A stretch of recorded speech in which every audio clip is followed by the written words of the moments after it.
So I thought that a card game that I could talk a little bit about today is Dobble. You have cards with distinct images on them, and you want to try to find the image that's in common between any two of them. And there are 8 images on every card.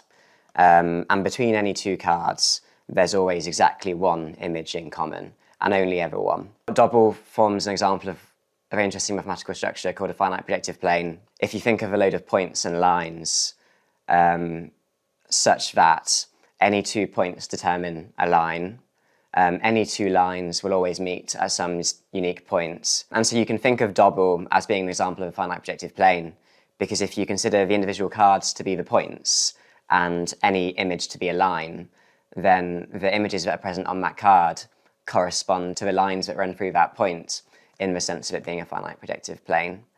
But what's really, really interesting is that when you study finite projective planes combinatorially, you get this number Q, I think it's called the order of your field, and it basically says that any card has to have Q plus 1 images on it.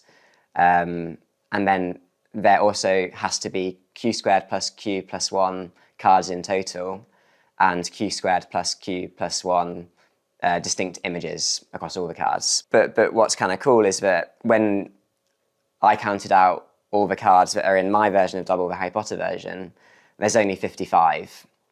And 55 does not correspond to Q squared plus Q plus 1.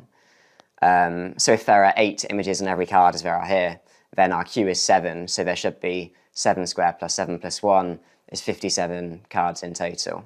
So I ran some code that essentially tries to work out which 2 cards are missing from the Harry Potter Dobble game, and those 2 cards are, the first one has Dumbledore, the glasses, the house crest, the lightning bolt, Remus Lupin, Hagrid, the Triwizard Cup, and the wand.